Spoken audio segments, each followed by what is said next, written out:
Well, past the hour, joining us now, former Israeli ambassador to the United States, Michael Oren. Mr. Ambassador, is there any more you can share with us about this peace deal and any concerns you have? Good morning, Mika. Hi, Joe. Good to be with you as always. I'm listening. Very distinguished panel. Very impressive. I think everyone's missing the point. And it's this. Everyone's talking about the pressure put by Trump on Netanyahu, pressure put on Trump on Netanyahu. It's missing the point. The 20-point plan developed by Steve Witkoff with Jared Kushner is one of the most elegant pieces of diplomacy we can remember in recent years. It's overwhelmingly pro-Israel. It addresses all of Israel's war aims and only has one timetable in it, and that is 72 hours to release all the hostages. Other than that, it militarizes Gaza. It takes the guns away from Hamas. It exiles Hamas leaders and opens the way to a better future. And what does Israel have to give in return? Withdrawal, clearly, but also and release of some security prisoners from our prisons, which is painful. But the other concessions are to talk about some future pathway to a Palestinian state. And pathway is a very obscure term. It could be pathway could be with gravel, and to talk about maybe some role for a reformed Palestinian Authority in the future governance of Gaza. The major pressure here was not on Israel, it was pushing out an open door. The major pressure is on Hamas. And these leaders in the Middle East have had it with Hamas. Hamas brought war to the Middle East, instability, destruction. And what begins with Israel-Palestine never ends with Israel-Palestine. It ends up with riots in the streets of Riyadh and Cairo. And they were fed up, and they wanted it over. And that is the extraordinary achievement here of bringing all of these disparate states together who don't agree with one another, and certainly not with Israel, to end the war by putting pressure on Hamas. And that is a tremendous difference between anything that proceeded during the Biden administration. And that was predicated on America's willingness to use force in the Middle East, friends.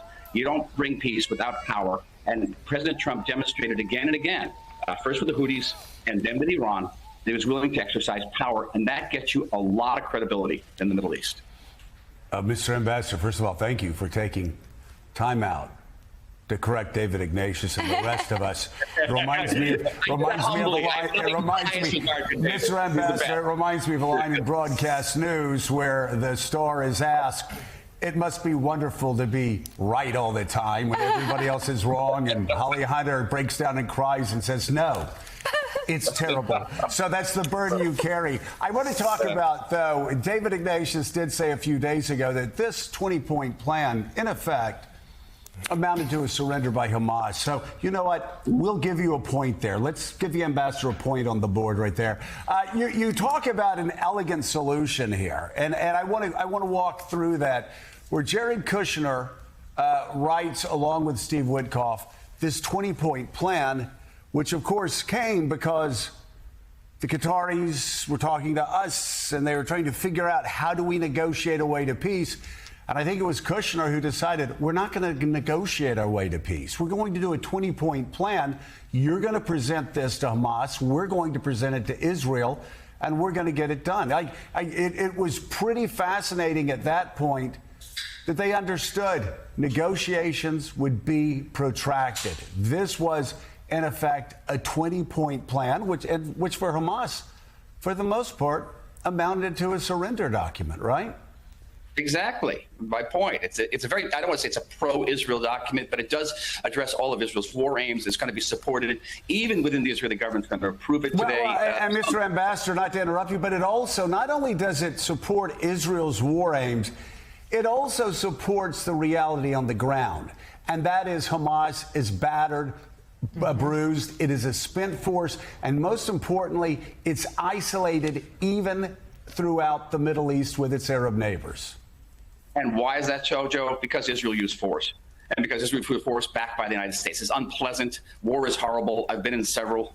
And I'll tell you, but without the use of force, this 20 points would not have been possible. And the use of force, not just against Hamas, but also against Iran. The President Trump was willing to step up and project American power. What's missing, I think, from the conversation this morning is the restoration, the revival of the Pax Americana after years of withdrawal and isolationism in the Middle East.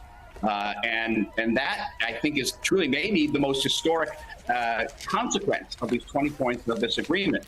Now, having said all that, this is maybe the end of the beginning. Hamas still has its guns. Hamas is still embedded in Gaza. Houthis are still firing. Iran is now rebuilding. The war may be far from over, but the fact is that these hostages are returning, and that was Israel's major war aim. It is an extraordinary achievement for which the people of Israel, and as a father and grandfather, I'll tell you, we're deeply indebted to Donald Trump. David, certainly that goal of the hostages being returned seems to be, fingers crossed, achieved in the next few days. But we shouldn't lose sight of the terrible toll. Civilians in Gaza, women, children, and, of course, so many hostages who didn't make it out. But certainly the region has changed dramatically since October 7th, 2 years ago. Give us your assessment, just a broad step back here, as the state of play in the Middle East. And do you believe that the best way for real peace would be that two-state solution? Does this 20-point plan, is that a step along that journey? It's a beginning. If we're honest, we have to admit that a Palestinian state is still far in the distance, but it is a beginning. I think the contribution that the Trump team has made here, Ambassador Oren, is thinking and pushing on the day after what kind of transitional arrangement would be made in Gaza to move beyond this situation of what seemed a war that couldn't be ended. It just went on. And as you know better than I, many Israelis even a year ago felt that the military objectives had been achieved. The question I want to put to you is the one that I find I worry about most, and that's the disarmament of Hamas. A key part of President Trump's 20-point plan, essential to Israel, is that Hamas will no longer have military or political power.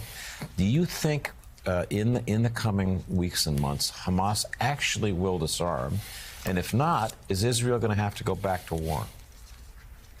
It's a great question. It's the key question, David. Giving up arms, surrendering, goes against the DNA of Hamas. It's what they're about. It's basically asking them to negate their own identity. And it's a difficult climb. And they won't do it peacefully. They don't go peacefully into that dark night, certainly. And now Hamas is trying to parse it. They'll say, listen, we'll give up our guns. We want to keep our defensive weapons. Or we'll give up our rockets, but we want to keep our Kalashnikovs. And the Trump administration is going to have to step in very, very strongly again. Not with the Israelis, but with the Qataris and the Turks, who are very, very close to Hamas, and say, no, this can't be. And everyone's talking about an international force which is supposed to go into Gaza. That's another part of the 20 points. But that force is not going to go into Gaza if Hamas still has its guns. So that is really the linchpin of what happens next. Can Hamas be effectively disarmed? 20 points talk about Hamas people who you had mentioned it, David, that it would be an amnesty for the Hamas people who give up terror. There's some kind of pledge they're supposed to make. I don't know what the wording of that pledge means or how it would read, but that is the key to everything that comes next.